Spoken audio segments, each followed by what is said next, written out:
I never thought I'd be telling this story, but here I am. My name is Jenna, and until recently, I thought I had a pretty good life. I worked as an accountant at a mid-sized firm, lived in a comfortable apartment in the suburbs, and had what I believed was a solid marriage to Mark, my husband of 10 years. Most importantly, we had our beautiful daughter, Sarah, who was the light of our lives. Mark and I met in college. He was the charming business major who always knew exactly what to say, and I was the quiet girl who preferred numbers to people. Somehow, we clicked. After graduation, we both landed decent jobs, got married, and started building our life together. When Sarah came along 2 years later, everything felt perfect. I can still remember the day everything changed. It was a regular Tuesday evening in March. Sarah, 8 at the time, was already in bed, and Mark and I were sitting at our kitchen table. He had that look on his face, the one that said he had something heavy on his mind. "Jenna, we need to talk," he said, fidgeting with his coffee mug. I knew right then that whatever was coming wasn't good. "What's wrong?" I asked, though part of me already knew. There had been signs, late nights at work, mysterious phone calls, the emotional distance that had been growing between us. He took a deep breath. "I've met someone else." Those 4 words hit me like a punch to the gut. Her name was Rebecca, he told me. She worked in his department. They'd been seeing each other for months. "I'm sorry," he said, as if that made everything okay. "I never meant for this to happen, but I think I'm in love with her." I sat there, numb, as he continued talking about how we'd grown apart and how Rebecca understood him in ways I never could. All I could think about was Sarah, sleeping peacefully upstairs, unaware that her world was about to be turned upside down. The next few weeks were a blur of mediation sessions and painful conversations. We agreed to keep things civil for Sarah's sake. In the end, I got our apartment, and Mark got the car and yacht, toys I never cared much about anyway. He agreed to pay generous child support, and we worked out a custody arrangement where Sarah would live primarily with me but spend regular time with her father. "I know I've hurt you," Mark said during our final mediation session, "but I want to do right by Sarah." I just nodded. What else could I say?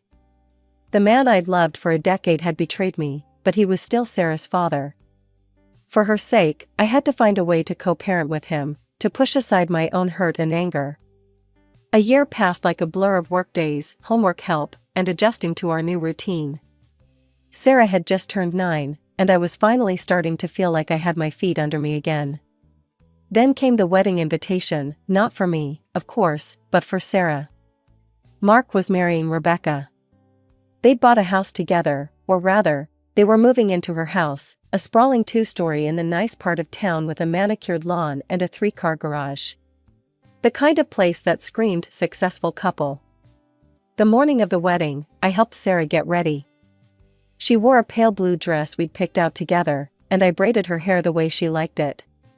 "Are you sure you're okay with me going, Mom?" she asked, watching me in the mirror as I pinned back a stray strand. "Of course I am, sweetheart," I replied, meeting her eyes in the reflection. "She's going to be your stepmother. It's important that you two have a good relationship.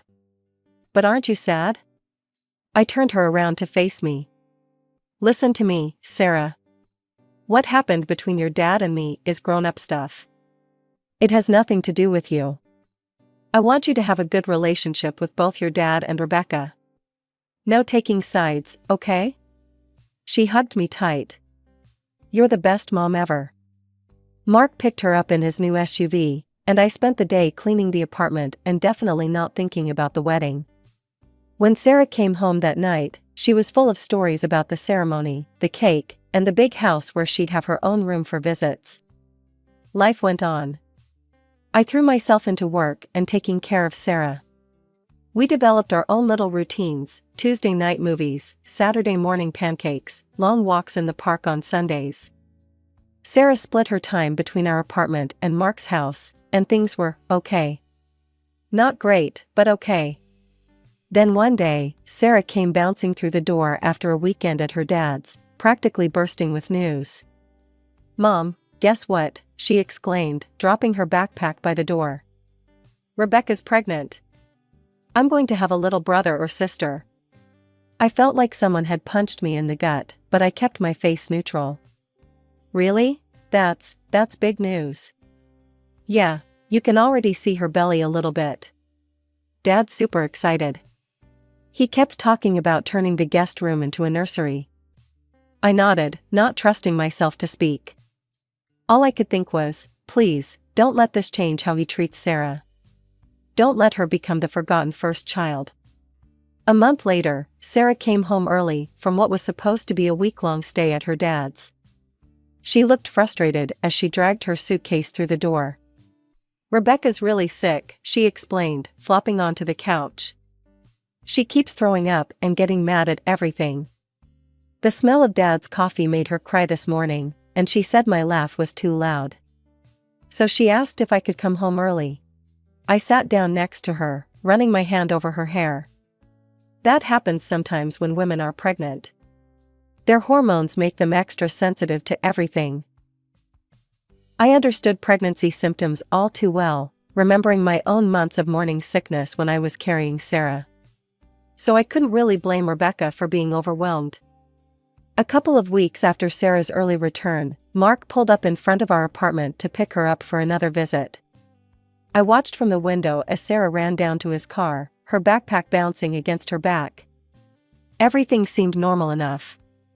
During the next 2 weeks, I called Sarah every evening. Our conversations were brief but reassuring. "Everything's good, Mom," she'd say. "We had pizza for dinner, or Dad's teaching me to play chess." When she finally came home, though, something seemed off. There were shadows under her eyes that hadn't been there before, and she moved more slowly than usual, like she was carrying a weight on her shoulders. "Honey, are you okay?" I asked, helping her unpack her bag. "You look tired."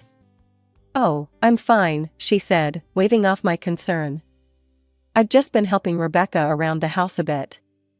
You know, cleaning and stuff. She can't do much right now, because of the baby. I even learned how to make spaghetti."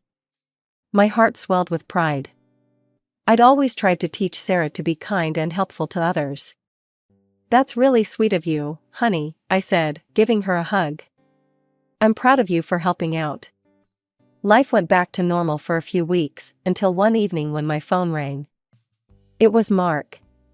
"Hey, Jenna," he said, his voice careful and measured. "I need to ask you a favor." According to our custody agreement, Sarah was supposed to spend the next month with me, but Mark had other ideas. "Would it be okay if Sarah stayed with us instead?" he asked. "She and Rebecca have really been bonding lately. Sarah's been such a help around the house, and they've gotten really close." I pressed my lips together, considering. Let me ask Sarah what she wants. I called Sarah to the phone, and I could hear the hesitation in her voice as she listened to her father's request. But then Mark's tone changed, becoming excited. "Oh, and sweetheart, I've got a surprise for you," he said. "I just picked up that new computer game you've been talking about. The one with the dragons." "Mom, can I go?" Sarah turned to me, her eyes shining. "Please?" What could I say? Of course, if that's what you want. The next 2 weeks passed quietly. Mark took care of all the school runs, and Sarah seemed to be settling into a routine at their house. She sent me regular updates, photos of herself cooking in their fancy kitchen, shots of her playing her new game, pictures of her lounging on their plush living room couch. Everything looked fine on the surface. Still, something nagged at the back of my mind. Something about those photos felt staged. But I pushed the thought away. I was probably just being paranoid, letting my own feelings about Mark and Rebecca cloud my judgment. Sarah seemed happy enough in the pictures, and that's what mattered, right? When Sarah finally came home after that week, I barely recognized my own daughter. Her face was drawn and pale, with dark circles under her eyes that no 12-year-old should have. Her shoulders slumped as if she'd been carrying bricks. "Sarah, honey, what's wrong?" I asked, reaching for her. She just waved me off weakly. "I'm really tired, Mom. Can I go to bed?" "Don't you want dinner first?" but she was already dragging herself to her room. She didn't even change into her pajamas, just collapsed onto her bed and was out like a light. Something was very wrong. I waited until she was sound asleep before calling Mark. "What's going on over there?" I demanded. "Sarah looks completely exhausted." "Oh, here we go," Mark sighed. I could practically hear him rolling his eyes. "You're exaggerating, Jenna. As usual." "Exaggerating? Have you seen our daughter? She looks like she hasn't slept in days. She helped Rebecca with some housework. She's just not used to doing chores, probably because someone spoils her at home." The jab stung, but I pressed on. "This isn't about me, Mark. Something's not right." "She's fine," he insisted. "Kids today are so soft. A little work never hurt anyone. She'll adjust." I didn't sleep well that night, waiting for Sarah to wake up. When she finally emerged from her room the next afternoon, I sat her down at the kitchen table and made her favorite breakfast for lunch, chocolate chip pancakes. "Sweetie," I said, sliding a plate in front of her, "I need you to tell me what's really going on at your dad's house." Sarah pushed the pancakes around with her fork, not meeting my eyes. "It's nothing." "Sarah, please. I can see how tired you are. You can tell me anything, you know that." She was quiet for a long moment, then the words started tumbling out. "Rebecca doesn't do anything anymore. She says she can't because of the baby, but Mom, she makes me do everything. I have to clean the whole house, vacuum, dust, mop, everything. I have to cook too. She makes me cut up vegetables and use the stove, even though it scares me." My hands clenched into fists under the table. "What about relaxing? Don't you get any time to yourself?" Sarah's lower lip trembled. "I tried to watch TV after cleaning one day, but Rebecca said the noise gave her a headache. She just turned it off and told me to go to my room and be quiet. She says I laugh too loud and walk too heavy and... I was already pulling out my phone, dialing Mark's number. He answered on the fourth ring. "What now, Jenna? What now? How about explaining why our daughter is being treated like Cinderella in your house?" My voice shook with anger. "She's 12 years old, Mark. She shouldn't be cooking and cleaning an entire house." "Sarah's exaggerating," he said dismissively. "Rebecca just asked for a little help, and we turned down the TV because it was too loud. You're making this into something it's not. She's scared to use the stove, Mark. She's exhausted. This isn't okay." The line went dead. He'd hung up on me. I stared at my phone in disbelief, then looked at Sarah, who was still pushing her pancakes around her plate. My daughter, my beautiful, kind-hearted daughter, who was being taken advantage of by the very people who should have been protecting her. After a few days, the situation became even more complicated. I was in the middle of reviewing quarterly reports at work when my phone rang. Seeing it was Sarah's school, my heart immediately jumped into my throat. "Mrs. Mitchell?" It was Mrs. Henderson, Sarah's homeroom teacher. "I needed to talk to you about Sarah's performance lately." I gripped my pen tighter. "Is everything okay?" "Well, that's just it. Sarah's grades have dropped significantly in the past month. She's falling asleep in class, her homework is often incomplete, and she seems exhausted. I know she's always been a good student, which is why this change is concerning. Is everything all right at home?" My pen snapped in half. "Thank you for letting me know, Mrs. Henderson. I'm aware of the situation and working on it." The moment I hung up, I tried calling Mark. Straight to voicemail. I sent him a text, "We need to talk about Sarah. Her grades are dropping. Call me ASAP." The little read notification appeared under my message almost immediately, but no response came. Not that day, not the next, not for 2 weeks. When Mark finally showed up at our door for his scheduled time with Sarah, I was ready. "She's not going," I said, blocking the doorway. His face darkened. "Excuse me? You heard me. Her grades are tanking, she's exhausted all the time, and her teacher is worried. "This isn't healthy, Mark. You can't do this," he growled. "We have a custody agreement. If you violate it, I'll take you to court." "Go ahead. I'd love to explain to a judge how you're letting your pregnant wife use our daughter as free household labor."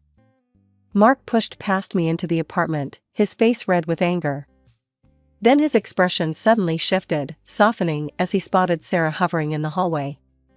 "Princess," he said, his voice gentle now. "Get your things. Don't worry about what your mom's saying. I promise you won't have to do any more housework. I just miss you, sweetheart. I want to spend time with my girl." I watched Sarah's face, saw her wavering. She looked at me, uncertain. "Just a minute," I said, pulling her aside while Mark waited by the door. I knelt down and whispered in her ear, "Take your phone with you. Turn on the voice recorder app. Record everything that happens there, what Rebecca says to you, what your dad says. It'll be our secret, okay?" Sarah's eyes widened slightly, then she gave me a tiny nod. I squeezed her hand and winked. "Remember," I whispered. "Don't let them know you're recording. This is just between us." She hurried to pack a bag while I stood watching Mark, who was checking his phone and pretending not to be angry. 5 minutes later, Sarah was ready. I hugged her tight before she left, feeling like I was sending my child into battle with nothing but a cell phone for armor. But sometimes the best weapons aren't the ones you can see. That week was torture. Every time my phone buzzed, I'd lunge for it, only to find another short text from Sarah, "I'm okay. Everything's fine. Don't worry." But mothers know when something's wrong, and everything in me screamed that things were far from fine. The doorbell rang on a rainy Tuesday afternoon. I wasn't expecting anyone, but when I opened the door, there stood Sarah, soaking wet, shivering, and alone. "Oh my God," I gasped, pulling her inside. "Sarah, what happened? How did you get here?" "I ran away," she whispered, her voice breaking. "Took the bus." I looked at her hands as I helped her out of her wet jacket. They were red and raw, with calluses forming on her palms. She could barely keep her eyes open, and when she tried to take off her shoes, she winced in pain. "First things first," I said, trying to keep my voice steady. "Let's get you warm and fed." I made her favorite comfort food, grilled cheese and tomato soup, and watched as she practically inhaled it. Only when she'd finished eating did I dare to ask, "What happened, sweetheart?" Without a word, she reached into her pocket and pulled out her phone. Her hands were shaking as she handed it to me. "The recordings," she said quietly. "Listen." I opened her voice recorder app, and what I heard made my blood run cold. "You stupid, clumsy girl," Rebecca's voice crackled through the speaker. "Can't you do anything right? Look at these floors, I can still see spots everywhere." "I'm trying my best," Sarah's small voice replied. "Your best isn't good enough. Do it again. And when you're done, there's laundry to fold and dinner to start. But I'm scared of using the stove. Get out of my sight. Just get out, useless." My hands were shaking as I played recording after recording. Rebecca's voice grew more cruel with each one. "You think you're so special? Wait until my baby comes, then you'll really learn what work is. Free babysitter, that's what you'll be." Then came the conversation that broke my heart, Sarah pleading with her father. "Dad, please. Rebecca's making me do everything. I'm so tired." "Stop lying," Mark's voice was cold, unrecognizable. "You're just lazy. Do you know how much money I pay your mother? The least you can do is help around the house." "But Dad." "Listen to me carefully," his voice dropped to a threatening whisper. "If you tell your mother about any of this, I'll take her to court. I'll get full custody, and you'll never see her again. Do you understand?" I looked at my daughter, huddled in her chair, and felt a rage I'd never known before. This wasn't just about making a child do chores, this was abuse. Sarah burst into tears, and I held her until she stopped shaking, making promises I intended to keep. "I won't let them hurt you anymore, baby. You're safe now." After she calmed down, I called my sister, Amy. "I need a favor," I said, explaining the situation. She arrived within 20 minutes. The drive to Mark's house was a blur of rage and adrenaline. I jabbed the doorbell repeatedly until he yanked the door open. "What the hell are you?" I pushed past him into the foyer. "Where is she?" he demanded. "Sarah ran away, and I know you put her up to it." "This is your fault, Jenna. You've spoiled her rotten, letting her do whatever she wants." Rebecca waddled up behind him, one hand protectively over her swollen belly. She nodded along with Mark's words, playing the perfect supportive wife. "You're the one who's turned her into a spoiled brat," Mark continued. "She thinks she's too good to help around the house." "Bullied her," I cut in, my voice ice cold. "You both bullied my 12-year-old daughter." They exchanged a look before breaking into dismissive laughter. "Oh, please," Rebecca rolled her eyes. "Sarah has quite an imagination. She's always making up stories." I pulled out my phone. "Really? Making up stories like this?" I pressed play. Rebecca's voice filled the room. "You stupid, clumsy girl. Can't you do anything right?" Their faces went slack with shock. I played more, Mark's threats about court, Rebecca's cruel words about using Sarah as a babysitter, all of it. Mark recovered first, his face turning ugly. "You think this changes anything? I have expensive lawyers. The best in the state. They'll tear you apart." "You're hurting me," Rebecca suddenly shrieked, clutching her belly. "Your fighting is stressing me out. I just wanted your daughter to help me." I turned to her, feeling oddly calm, despite my rage. "If you want to raise a maid so badly, wait for your own child. My daughter isn't your servant." Her face flushed red as she sputtered in outrage. Finally, I faced Mark. "You know what's really pathetic? Not that you left me, that hurt, but I got over it.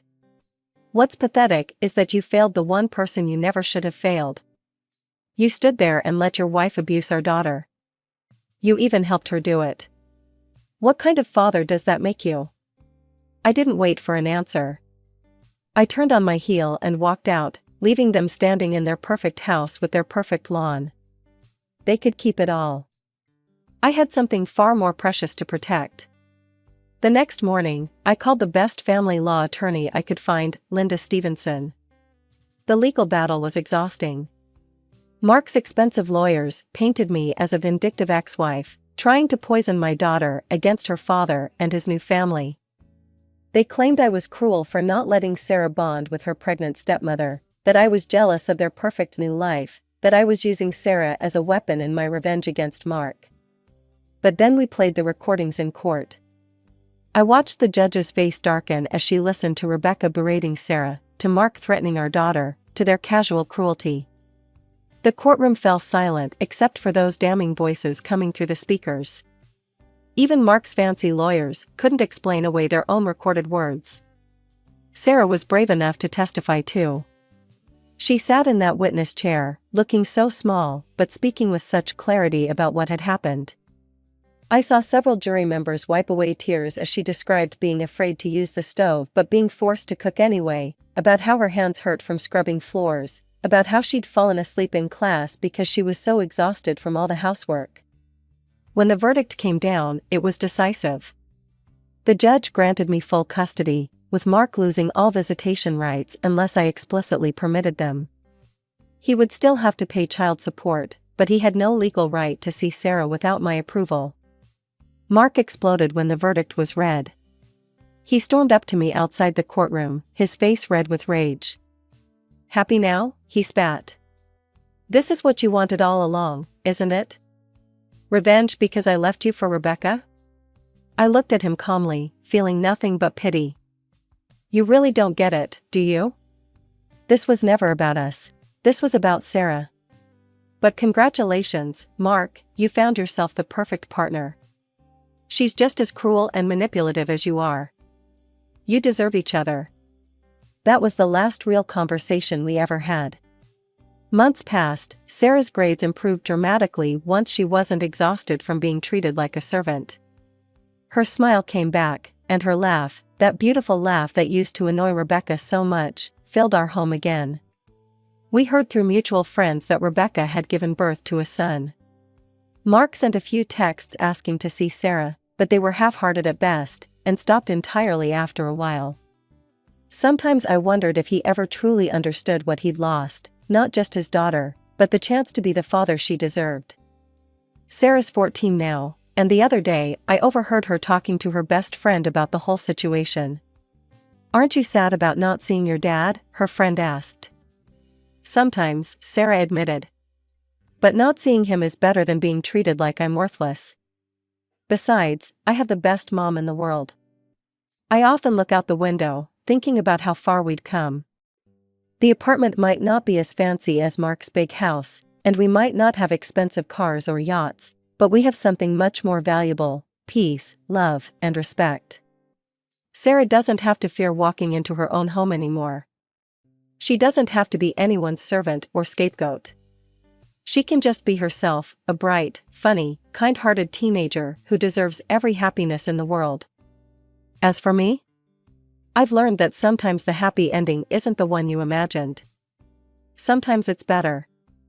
Sometimes it's just a mom and her daughter, making pancakes on Saturday mornings, watching movies together, and filling their home with laughter that's as loud as they want it to be.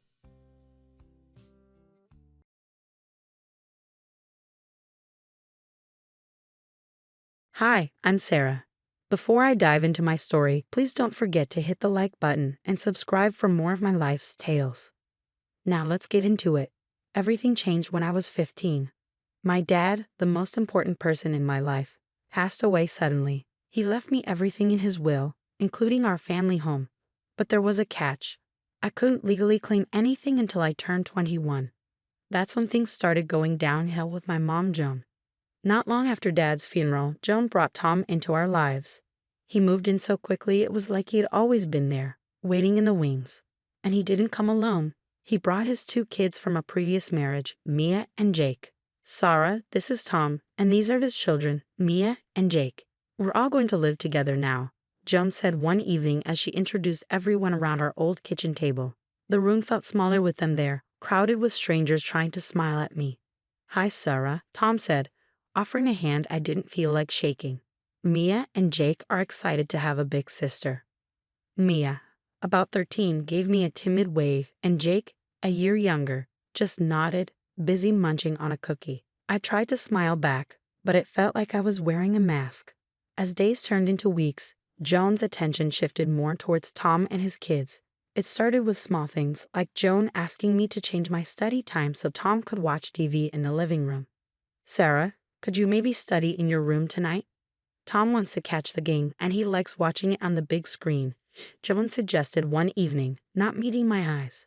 Sure, it wasn't a big deal at first, but then it became routine. My presence felt like an inconvenience in my own house. Then came my 16th birthday. Instead of our usual celebration, Joan organized a small, quiet dinner, overshadowed by Tom's big promotion party the following weekend. "Sarah, we thought we'd keep it low-key this year, with everything going on," Joan explained, avoiding my gaze as she set the table. The everything seemed to only include Tom's needs. Things escalated when Tom's idea of discipline clashed with the freedom I was used to. "Sarah, your mother tells me you were out past curfew last night," Tom confronted me one evening as I entered the kitchen for a glass of water. "Yeah, I was studying at a friend's," I replied, feeling the heat rise in my cheeks. "Well, we need rules to maintain order. Your mom agrees that a stricter curfew is reasonable," Tom asserted, his tone final. The discussions turned into arguments, and my objections were met with cold stares from Joan and disapproving shakes from Tom. "I just think it's unfair. Dad never." "Sarah, Tom is just trying to help. We're a family now, and you need to start seeing him as part of it." Joan cut me off one night at dinner, her voice sharper than I remembered it ever being toward me. Feeling isolated and sidelined, my home didn't feel like mine anymore. My relationship with Joan suffered the most. It felt like she had chosen Tom and his kids over her own daughter. My once warm and inviting home turned cold and unfamiliar, filled with the constant reminder that I was the odd one out. This story isn't just about a house or an inheritance. It's about finding where you truly belong and standing up for yourself, even if it means standing alone. Stay tuned for how this journey unfolds. Thanks for listening, and don't forget to like and subscribe for more updates. The air at home got thicker each day, like a storm was always about to break. Tom's rules multiplied, each one seeming to squeeze a bit more of my space away. The dinner table, once a place of laughter and shared stories, had become a battleground. "You're not going out tonight, Sarah. We're having a family game night, and it's important for you to be there," Tom stated as he dealt cards to Mia and Jake. "But I've had plans with Sarah for weeks. It's her birthday party," I protested, feeling my frustration bubble up. "Family comes first, Sarah. You need to start prioritizing this family over your friends," Joan chimed in, her voice cold and distant. I sat down reluctantly, tossing a quick text to Sarah to apologize. The games felt forced, the laughter hollow. I couldn't shake the feeling of being an outsider in my own home. As I turned 17, things worsened. One evening, I came home to find my room rearranged. Tom stood in the doorway, a satisfied look on his face. "We needed to move some of your things around to make room for Jake's new desk. He needs a quiet place to study." "My room? Why couldn't he use the guest room?" I asked, my voice shaking with anger. "Sarah, we thought this would be the best solution. Jake feels very comfortable here," Joan explained, not meeting my eyes. "But this is my room, my space," I argued, feeling the walls close in on me. "It's just a room, Sarah. Don't be so dramatic," Tom scoffed, waving a dismissive hand as he left the room. The tension reached its peak one night when I returned late from a study group. Tom was waiting in the living room, his expression stormy. "It's past midnight, Sarah. This disrespect for our rules can't continue," he said sternly. I was studying, Tom. "It's my senior year, and grades matter for college," I shot back, tired of having to defend my every move. "Joan and I have discussed it, and we think it's best if you find another place to stay, at least until you can respect the rules of this house." Tom delivered the final blow coldly, with Joan standing silently beside him. My heart sank. "You're kicking me out just like that?" "It's for the best. You need to learn some responsibility," Joan added, her voice void of the warmth it once held. I packed my bags, the weight of each item sinking deep into my soul. My grandparents, ever the sanctuary, took me in without a second thought. "Sarah, you're always welcome here. Let's focus on your future, away from all this tension," my grandmother said as she helped me settle into their house, a stark contrast to the coldness I'd left behind. Living with my grandparents allowed me to breathe again. They encouraged me, supported my studies, and reminded me of what a loving family truly felt like. I poured my energy into school, determined to build a life that was truly mine, no longer overshadowed by Tom and Joan's oppressive presence. The day I moved in with my grandparents marked the start of something new, something better. Their home was filled with warmth and encouragement, a stark contrast to what I had been enduring. As I settled into this nurturing environment, I threw myself into my studies with renewed vigor. "Grades are just flying off the charts, Sarah. We knew you could do it," my grandfather would say every time I showed him my report card, his eyes twinkling with pride. Living there, I rediscovered parts of myself that had been buried under the stress at Joan and Tom's house. My grandparents nurtured not just my academic ambitions, but also my personal growth. They taught me how to manage finances, how to plan for the future, skills that Joan had overlooked in her rush to replace our family with Tom and his kids. "So, what's the plan after graduation?" my grandmother asked one evening as we sat down with tea, the garden's fresh air filling the room. "I've been thinking a lot about it. I want to go for my master's degree, and well, I want to start by reclaiming Dad's house. It's not just a building to me, it's where all my memories of him are," I confessed, feeling a mix of excitement and nervousness at the thought. "Una will support you in whatever you need, dear. That house is rightfully yours," she reassured me, gently squeezing my hand. With graduation approaching, I knew it was time to act. I contacted a lawyer, an old friend of my father's, to discuss my situation.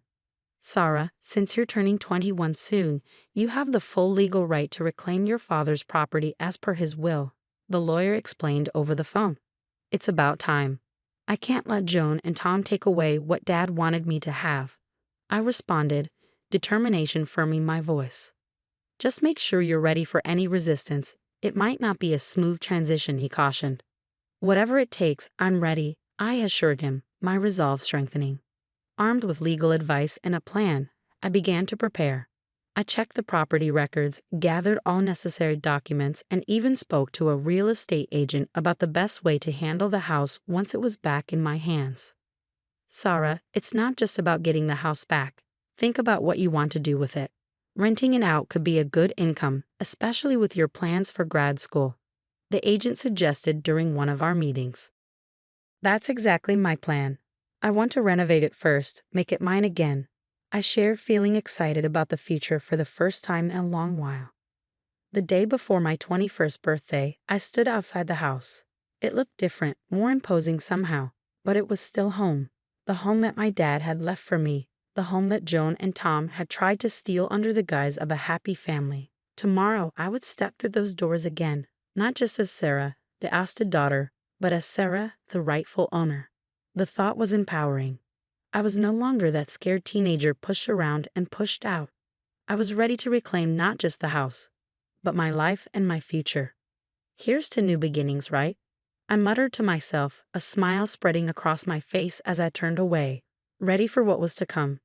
The morning Joan and her family were due back from vacation was crisp, charged with anticipation. I had spent the previous 2 weeks overseeing contractors as they updated the house. The new locks were the final touch, a clear sign that things were changing. As their car pulled into the driveway, I stood by the front door, my heart pounding but my resolve firm. The moment Joan, Tom, and the kids stepped out, confusion washed over their faces. What's going on here? Why can't we get in? Tom barked, jiggling the locked front door. You all need to find another place to live. You have 2 weeks to move out, I announced, my voice steady despite the butterflies in my stomach. This is a joke, right? Sarah, stop this nonsense and open the door, Joan demanded, her tone mixing anger and disbelief.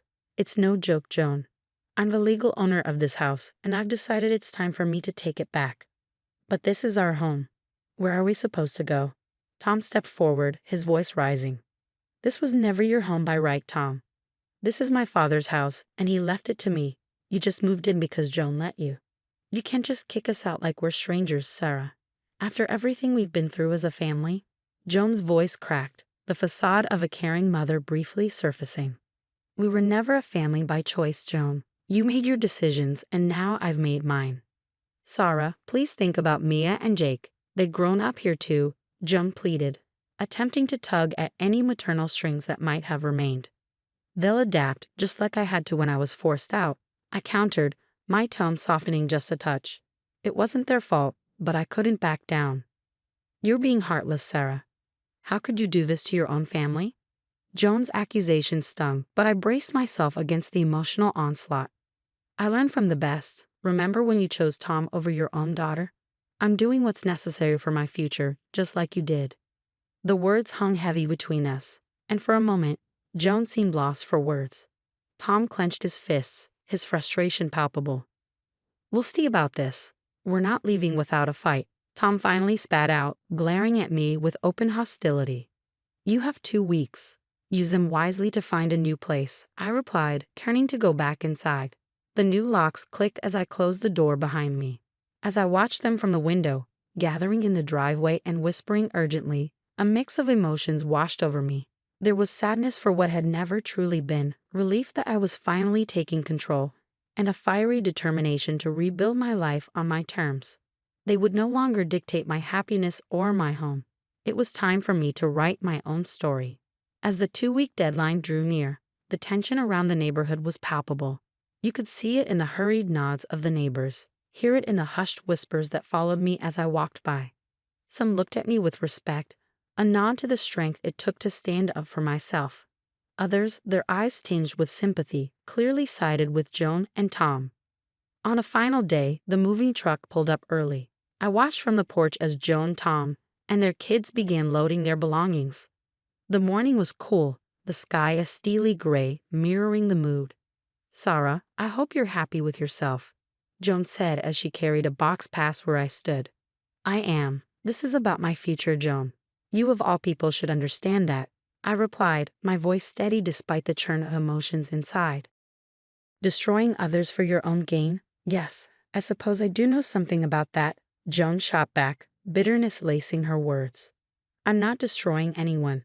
I'm reclaiming what's mine. You had every chance to do things differently. As they continued to move their things, Mia approached me, her eyes uncertain, flickering with a mix of resentment and sadness. This was my home too, Sarah. It's not fair, she said, her voice barely above a whisper. I know it feels that way, and I'm sorry you're caught in this. But this house is all I have left of my dad. I need to do this for him and for me. Mia nodded slowly, looking back at the house, then at her feet. I guess I get it. I just wish it didn't have to be this way. I wish that too, I admitted, feeling a pang of sympathy for her. She was just a kid caught in the crossfire of adult decisions. Tom came out with the last of their suitcases, his face hard, his eyes avoiding mine. Hope you find what you're looking for, Sarah. Really, he said, sarcasm dripping from every word. I already have, I responded quietly, turning back to the house. As they drove away, the house was empty now, quieter than it had ever been. As I walked through the rooms, each corner, each shadow held a memory of my dad, of my childhood before the world had shifted beneath my feet. It felt like I was seeing it all for the first time again. I spent the day cleaning and rearranging, turning the house back into a home, my home. The walls echoed with the possibility of new beginnings, of dreams yet to be dreamed. The weight of the past few years, the battles fought and won, began to lift. I was free from the toxicity that had once threatened to define my life. As I stood in the backyard looking at the garden that my dad and I had once tended together, I felt a deep sense of closure. I did it, Dad, I whispered into the wind, a smile breaking through. We did it. And with that, I turned back toward the house, ready to step into a future that was entirely my own, forged from resilience and the courage to stand my ground. The bitterness and harsh judgments no longer mattered. I was home, and I was free. The story of Sarah reclaiming her life and her home has come to an end. Now I have a question for you all. Was Sarah justified in taking back her house and displacing her mother and Tom? Considering they had made it their home too, what would you have done in her place?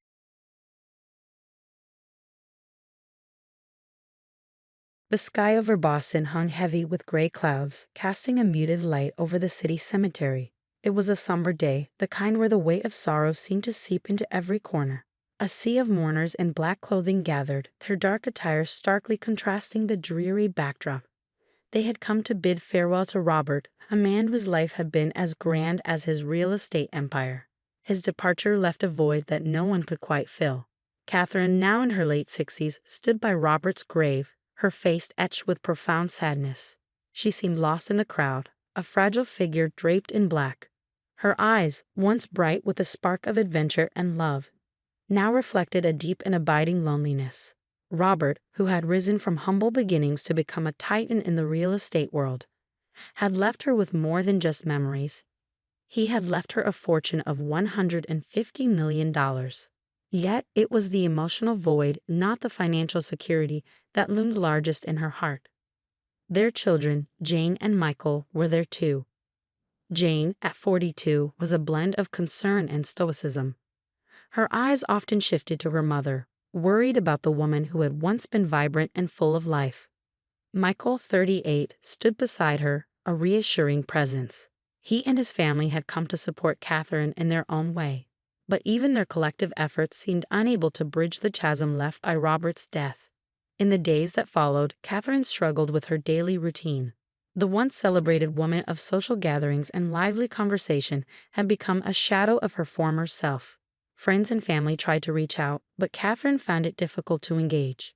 Her vibrant past with Robert, filled with travels and joyous moments, now seemed like a distant dream.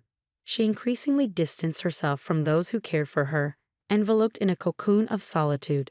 Recognizing her plight, her family decided to implement a visitation schedule to ensure she wasn't left alone too much. Michael, along with his wife and children, visited on Mondays. Jane and her family came on Tuesdays. Adam, the youngest, took Thursdays and Fridays. Despite these efforts, Catherine remained deeply lonely, her days blending into one another with an overwhelming sense of emptiness. The only breaks in her isolation came from her grandson Daniel. The lively young man used Catherine's backyard for his weekend parties. The laughter and music from these gatherings were often the only sounds that broke through Catherine's quiet solitude. It was at one of these parties that Catherine first noticed him, a young man named Luke. Luke, at 22, was strikingly handsome, with an easy confidence and an air of charm that reminded Catherine of Robert in his youth. It was Luke's casual approach, his way of blending into the festivities while still seeming somehow apart, that caught Catherine's attention. When he approached her, their conversation started with simple pleasantries but soon delved into deeper topics. Luke expressed his admiration for Catherine's wisdom and grace, and she found herself unexpectedly drawn to him. Their conversations grew more frequent, and Catherine began to feel a spark of excitement she hadn't felt in years. Luke's attentiveness and interest seemed to awaken a part of her that had lain dormant. It wasn't long before their meetings became a highlight of Catherine's week. She looked forward to their talks, to the moments when she could once again feel the warmth of companionship. However, as Catherine's spirits began to lift, her children grew concerned. They noticed the change in her mood and the frequency with which she spoke of Luke. Concern turned into suspicion as they began to question Luke's intentions. Catherine reassured them of her happiness, explaining that Luke brought a sense of joy and connection she had been missing.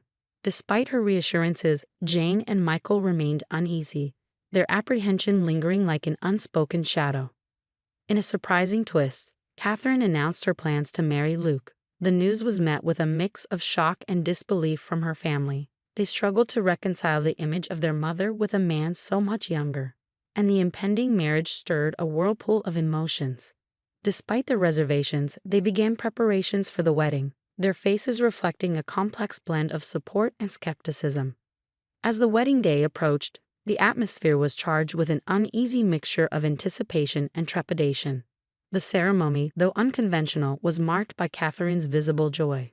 She was radiant, a stark contrast to the grief-stricken widow who had stood by Robert's grave only weeks earlier.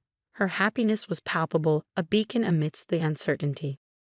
However, as Catherine embraced this new chapter, the seeds of doubt sown by her children began to take root. Their concerns were about to be validated in ways they could never have anticipated. Little did they know, the path ahead would unravel secrets and reveal intentions that would shake the very foundation of their family's future. The wedding day dawned bright and crisp, a stark contrast to the overcast skies that had marked Robert's funeral. Catherine, dressed in a flowing white gown that shimmered with newfound vitality, was a vision of happiness. Her children, Jane and Michael, stood by, their expressions a mixture of worry and hope.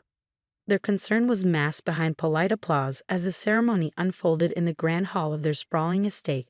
It was an unusual spectacle, but for Catherine, it was a moment of pure joy. Luke, dressed in a sleek black suit, stood beside her at the altar. The stark disparity in their ages was undeniable, yet in this moment it seemed irrelevant. Catherine looked at Luke with a mixture of love and excitement, her eyes reflecting the hopes and dreams she had begun to rekindle. The guests watched with a blend of curiosity and apprehension, trying to absorb the surreal nature of the event. As the vows were exchanged, Jane and Michael exchanged uneasy glances. They had tried to voice their concerns to Catherine, but she had brushed them off, assuring them that Luke was genuine and that he made her happy. The ceremony concluded with cheers and congratulations, but beneath the surface, an undercurrent of skepticism remained. In the weeks following the wedding, Catherine and Luke settled into their new life together. Catherine's spirit soared, buoyed by the presence of her young husband and the renewed sense of purpose he brought into her life. They traveled together, dined at luxurious restaurants, and indulged in activities that Catherine had long missed. To the outside world, it seemed as though Catherine had rediscovered her youthful zest for life. However, as the days passed, Jane and Michael's concerns deepened. They noticed subtle changes in their mother's behavior. Catherine seemed increasingly isolated from them, her interactions becoming more strained and defensive. It wasn't long before they began to suspect that Luke's intentions might not be as pure as he had portrayed. The turning point came when Jane decided to investigate Luke further. She discovered discrepancies in his background that raised alarm bells. Her investigation revealed that Luke had a history of financial troubles and questionable associations. Jane's findings were unsettling but not conclusive. She shared her concerns with Michael, who was equally troubled but unsure of how to confront their mother. Meanwhile, Daniel, Catherine's grandson, continued to host his parties in the backyard, the sound of music and laughter providing a temporary distraction from the growing tension. It was at one of these gatherings that Catherine first sensed a change in Luke's demeanor. He had become increasingly possessive and controlling, a shift that didn't escape Catherine's notice. One evening, Catherine stumbled upon a conversation between Luke and Daniel that sent chills down her spine. She overheard them discussing the estate and the substantial inheritance, $150 million, that Catherine had received. The words scheme and plan were mentioned in hushed tones. Catherine's heart raced as she realized the gravity of the situation. Unable to ignore her suspicions any longer, Catherine decided to take action. She reached out to a private detective, a trusted professional who had previously helped her with legal matters. The detective, a shrewd and experienced investigator named Richard, began to look into Luke's background and his connection to Daniel. As the investigation progressed, Richard uncovered a troubling truth. Luke and Daniel were involved in a plot to gain control of Catherine's inheritance. The scheme was elaborate. Luke had been manipulating Catherine's emotions to gain her trust and eventually access to her fortune. Daniel had been orchestrating the plan from behind the scenes, using his parties and gatherings as a cover for his machinations.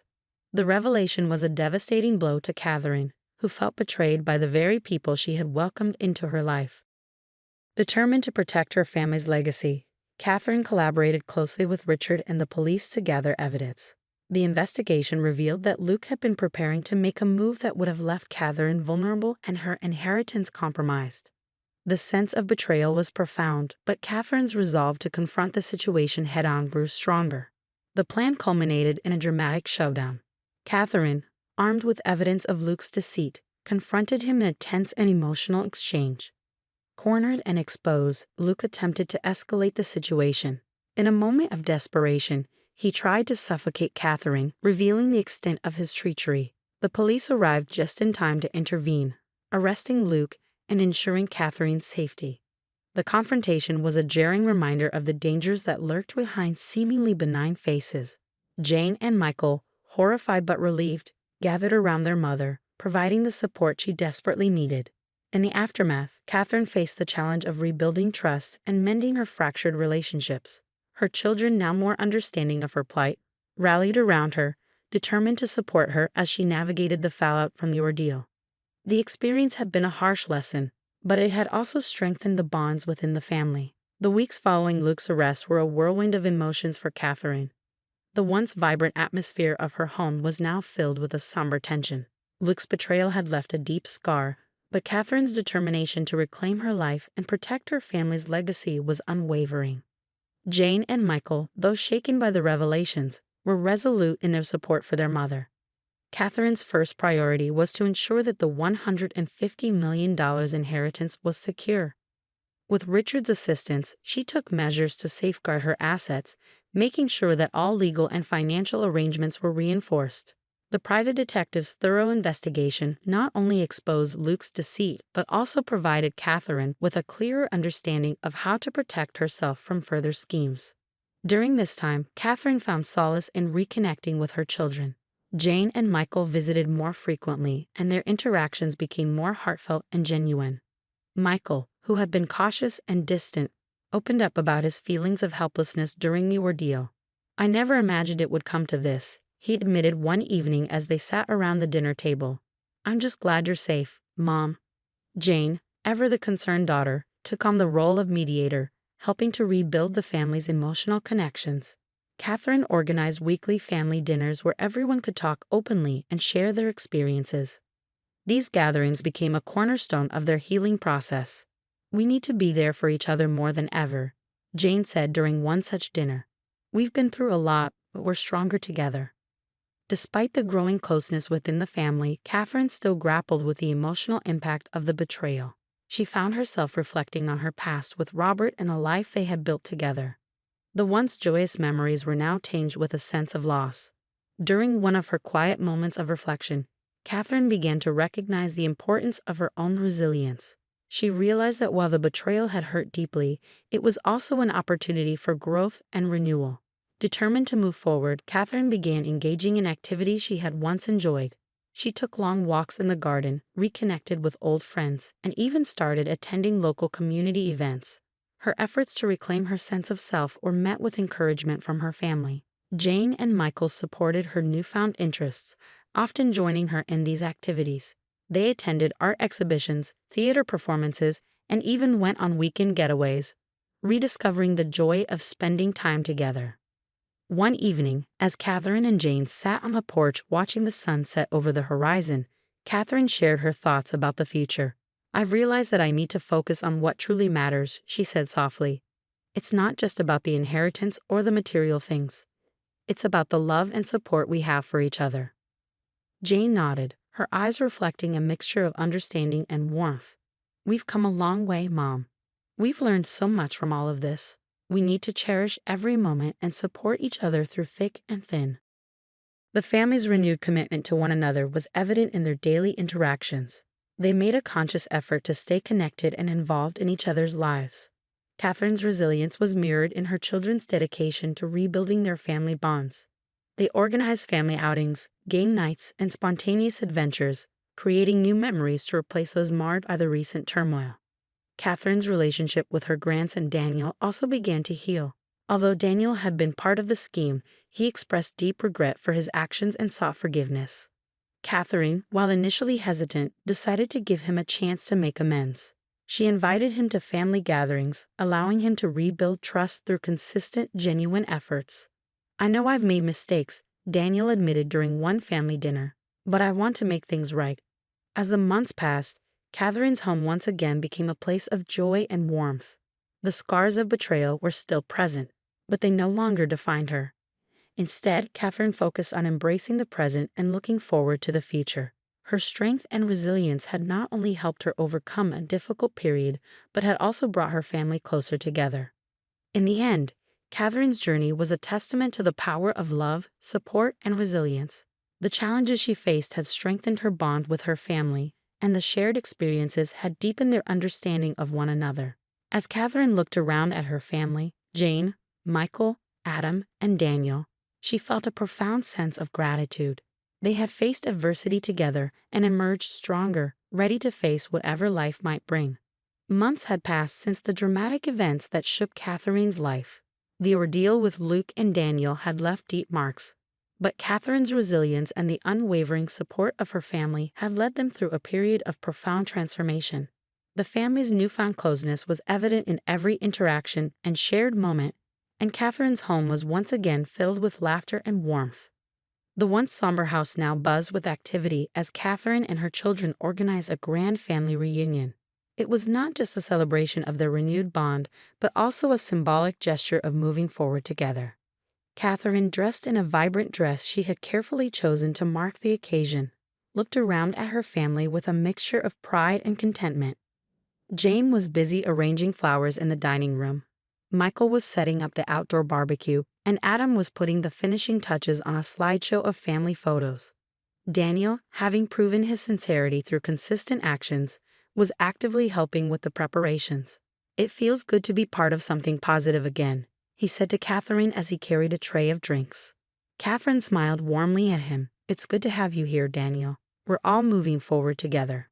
As guests began to arrive, the atmosphere was filled with cheerful chatter and the aroma of delicious food. The family had invited close friends and neighbors, turning the event into a true celebration of love and renewal. Amidst the festivities, Catherine took a moment to reflect on how far they had come. The betrayal by Luke and Daniel had been painful, but it had also exposed the strength and resilience within her. Catherine's decision to focus on her family and embrace life's joys had not only helped her heal, but had also strengthened the bonds among her loved ones.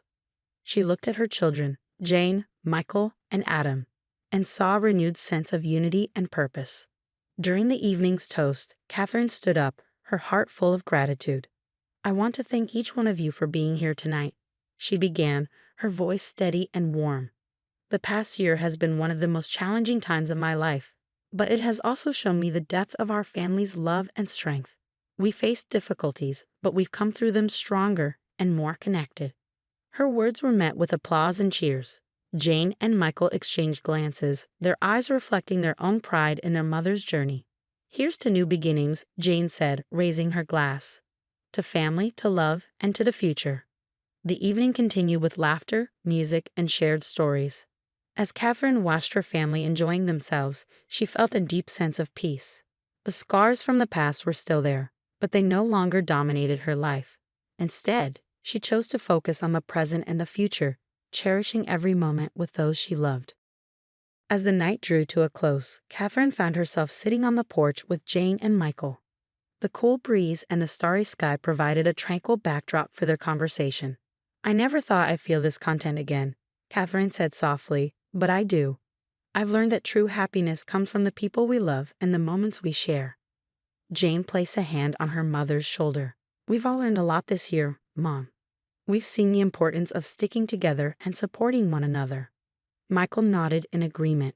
"And we've realized that no matter what challenges come our way, we can overcome them as a family." Catherine smiled, feeling a profound sense of fulfillment. The $150 million inheritance, once a source of conflict and anxiety, had been secured and was now a symbol of their collective strength and resilience. The true treasure, she realized, was the love and support they had for each other. As they sat together under the night sky, Catherine felt a renewed sense of hope and optimism. The future was filled with possibilities, and she knew that with her family by her side, they could face whatever came their way. The story of Catherine's journey from loneliness to renewal was a testament to the power of resilience and the importance of family bonds. In the end, it was not the inheritance or the material wealth that mattered most, but the love and support that had seen them through the darkest times. As the final notes of the evening's music played and the last guest departed, Catherine looked around her home with a sense of contentment. The challenges of the past had been overcome, and the future was bright. Surrounded by her loving family, Catherine felt truly happy, knowing that together, they could conquer any challenge life might present.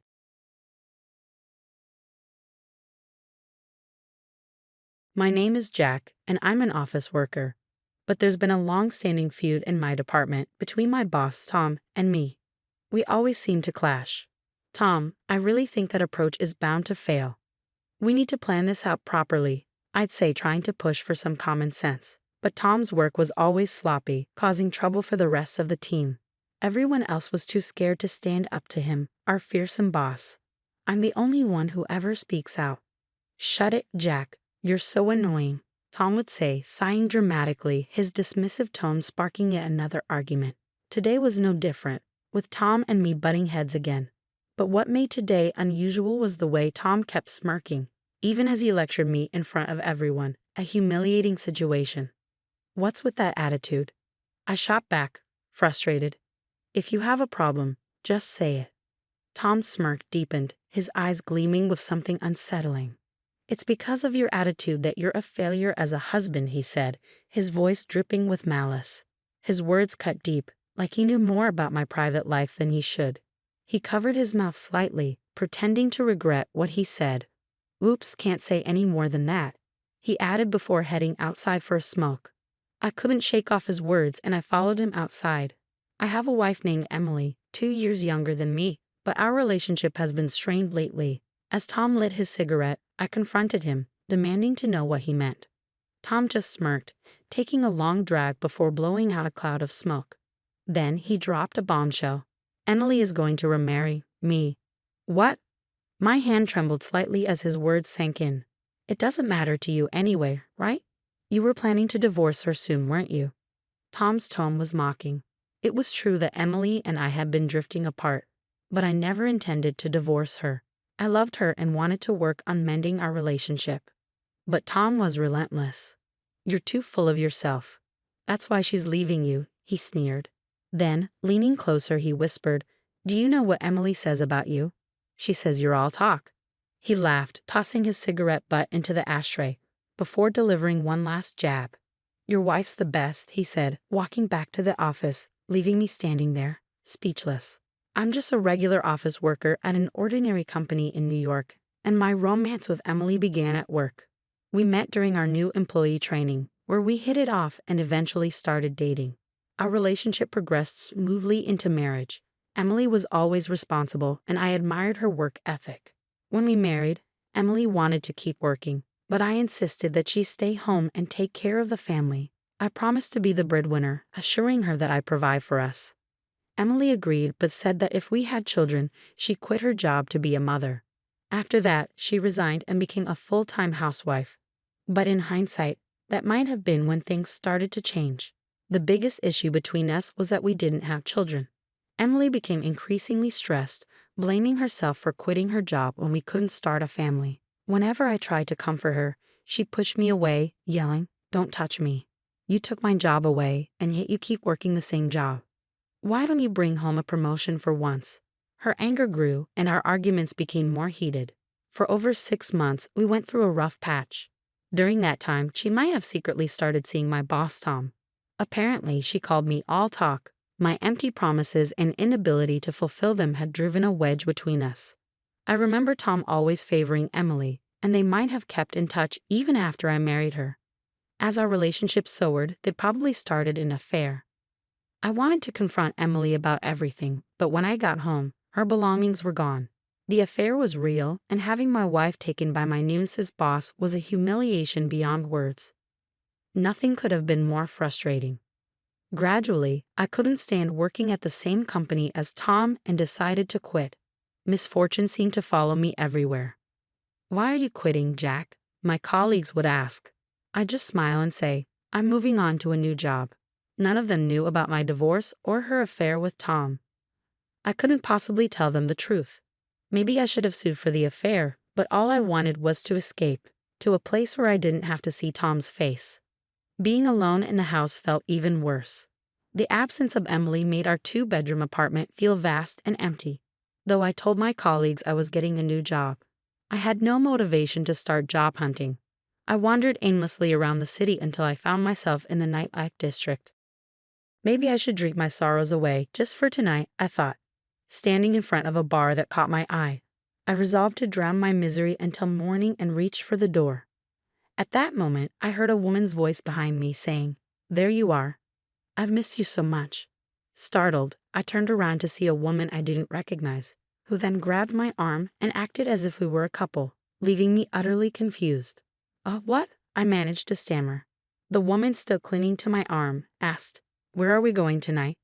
Her behavior was strange, but then I noticed something. Her arm was trembling slightly, and her smile seemed forced, like she was hiding fear. Something wasn't right. Thinking quickly, I decided to play along. "Well, let's go to a place you like," I said, trying to sound natural. She nodded slightly, relief washing over her face, and eagerly said, "Yay. Follow me, please." I followed her lead as she guided me to a nightclub. Once we were standing in front of the club, she sighed in relief. "Thank you for going along with my story. I managed to get through that thanks to you." The woman introduced herself as Ashley, though she admitted it was an alias she used at the club. "I was invited by Ashley. Please come with me," she said, leading me to a seat inside. Once we were seated, she explained why she had pretended to know me. "I've actually been stalked by a customer who keeps insisting on an after-party. He's this awful old guy who touches me inappropriately. I always refuse because who knows what he might do if I went with him," she explained, her voice trembling slightly. "I see. So you clung to me or any guy nearby because you felt in danger?" I asked. "That's right," she nodded. "It was just awful, but I was saved because you were there. I really like dependable men," she added, placing her hand on my thigh. Ashley was a very beautiful woman, and just her touch was enough to make my heart race. Having been called unreliable by Emily and essentially discarded, Ashley's words rebuilt my shattered pride. "Let's enjoy the night," she said seductively, her eyes captivating me. Just then, a waiter approached and said, "Feel free to have a drink," offering us a menu. "I'll take you up on that offer," I said, reaching for the menu, but before I could grab it, something unexpected happened. "Excuse me," a woman suddenly intervened. "Hey, what's up, Sarah?" "I don't need help," Ashley said, her tone shifting. But the woman, whom Ashley called Sarah, glared at her intensely. "Ashley, please stop doing this," she said sternly. Ashley's demeanor changed abruptly, and she snapped, "What?" "Come with me," Sarah said, grabbing my arm and pulling me out of the club. As I was being dragged along, I couldn't help but wonder how many times I was going to be grabbed by a woman today. Once we were outside, Sarah looked around, then said, "We should be safe here." "Sorry, Jack." Oh no, it's okay. I'm getting used to being dragged around, I replied, still trying to process everything. Wait, how do you know my name? Don't you recognize me? She asked, turning to face me. I stared at her, trying to place her face. Suddenly, it clicked. Lily, is that you? Lily was a junior from my company.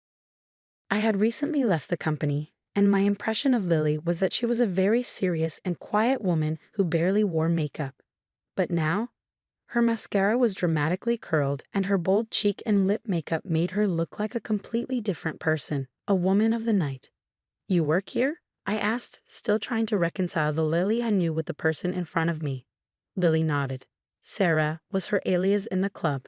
I knew the company allowed side jobs, but I never imagined she had this other side. When I saw you come to the club, I was surprised, she admitted. But since you left the company recently, I thought it wouldn't be a problem to talk to you. I didn't want to see a former senior getting tricked. What do you mean? I asked, confused. That Ashley, she's been using some pretty nasty tactics to lure customers lately. Did she grab your arm and say she missed you, making up a story about being stalked by another customer? Realizing she was right, I let out an involuntary gasp. Lily sighed, clearly troubled. Just as I thought. It seemed you almost fell for a kind of theatrical scam. I felt a wave of embarrassment wash over me. What a spectacle, in front of a junior no less. I'm so embarrassed. Thanks for the help, Lily. It's nothing really, she said. The club had its eye on Ashley's behavior anyway. I'll report your case to the manager. That's a relief, I said, feeling grateful. Can I ask you something? What is it? She responded. Just curious, but why are you working at a place like this? I was surprised, I admitted. But you don't have to answer if you don't want to. I just wanted to drink until I pass out today. I feel lonely and wanted to hear someone's story. Feeling a bit pathetic for leaning on a junior, I braced myself and asked her. Lily seemed to ponder for a moment, then whispered, It's you, Jack, so I guess it would be fine. She took a deep breath and began her story. Actually, I'm being forced to work at this club, almost like it's against my will. What? I asked, shocked. My mother is a bit of a mess. After she divorced my father, she went off the deep end, got involved in some weird religion, and racked up a huge debt. Now I'm the one trying to pay it off. But that's your mother's debt, not yours, right? I protested. Lily turned her face away. I've always done whatever my mother told me to. She demanded money, so I just followed her orders. Lily shared that she had grown up enduring violence from her mentally unstable mother, which made it nearly impossible for her to defy her. I used to be a brighter girl, she confessed, but ever since my mother changed, I've become shy and gloomy. I hate what I've become. For the first time, I saw Lily's expression, usually so composed, twist in pain as she spoke these words. It must have been a very difficult life, a life bound by her mother. Watching her, I felt a strange urge to help. Why don't you just run away from your mother? I asked gently. Lily looked at me with surprise in her eyes. I've tried to run away so many times, but I'm scared. Her presence is just. Her shoulders trembled slightly, as if she were reliving unpleasant memories. I gently placed my hand on her shoulder. Then let me help you talk to your mother. Why would you go that far for me, Jack? She asked, bewildered. I shrugged and gave her a small smile. I got divorced, you know. About Emily, she was having an affair with Tom. A divorce? Really? She asked, shocked. Yes, I confirmed, trying to smile, but inside, I felt like crying. I ran away from that job. I had to escape. It's embarrassing and pathetic, but I ran and ran. I repeated the word ran and then added, I'm trying to grab onto the next happiness. I surprised myself. Just moments ago, I had been in the depths of despair, but now I could say something so positive. It's okay to run from the past. Now, next time, you just need to find happiness in the future. It felt like I was telling myself more than Lily. Right? I should also look forward, she said softly. The reason I wanted to help Lily was that I saw her on the same brink of despair I had been. When I looked up, our eyes met. Lily, with a slightly apologetic expression, asked, Will you really help me? I definitely will, I replied, determined. We later arranged to meet with her mother. A few days later, I went to Lily's family home and met her mother. Could you please let your daughter go? Let her be free, I pleaded. But her mother yelled back, Don't stick your nose into other people's family matters. Your daughter is an excellent worker, but if she keeps juggling a day job and a night job, she'll break down eventually. Are you okay with that?" I found myself shouting, trying to reach her, but her mother refused to listen, and with a harsh tone, she threatened, "If you say another word, I'll call the police." Just then Lily, with tears welling up in her eyes, said, "Mom, please stop. I'm going to leave you." It seemed my words had given Lily the courage she needed. Despite her long-standing fear of her domineering mother, she now confronted her with all the frustration she'd been holding back. It was an ordeal so intense that I wondered if it was even appropriate for me, an outsider, to witness. The realization that her daughter was truly leaving must have struck her mother hard, as she suddenly pleaded, "Please don't abandon me." But Lily's resolve didn't waver. Finally, she said goodbye and pulled my arm as we left the house. On the way home, Lily asked me, was this the right thing to do? It was, I reassured her. Take some time away from her. You can meet her again later, but for now, just take care of yourself. As I said this, Lily seemed to find some resolution. For the first time, she showed me a genuine smile, saying, "You're right. Let me treat you to something as a thank you next time." Her smile soothed my troubled heart. I never knew Lily's smile could be so lovely. I found myself gazing at her for a long while. From that day on, our relationship changed from former colleagues to companions who had shared tough experiences. Later, Lily and I started dating. She became brighter, more beautiful, and always shared her smiles with me. Then, one day, I ran into the most unexpected people. It was my ex-wife, Emily, and my former boss, Tom. "Wow, what's this? Are you two together now? That's quite a surprise," Tom said, looking astonished as he switched his gaze between Lily and me. Emily, on the other hand, awkwardly averted her eyes from me. My heart almost stopped upon encountering these two, the very source of my trauma. I braced myself for what they might say, but surprisingly, it was Lily who spoke first. "Tom, have you found a new job yet?" she asked casually. It was too late by the time Tom responded. "Hey, wait." Emily turned to him, demanding, "What do you mean, new job?" "That guy caused some problems at the workplace, so he's resigning at the end of this month as part of taking responsibility. So good luck, Tom," Lily said with a sly grin, then pulled my arm, saying, "Let's go." As we walked past them, I could hear Emily and Tom's loud argument fade into the distance.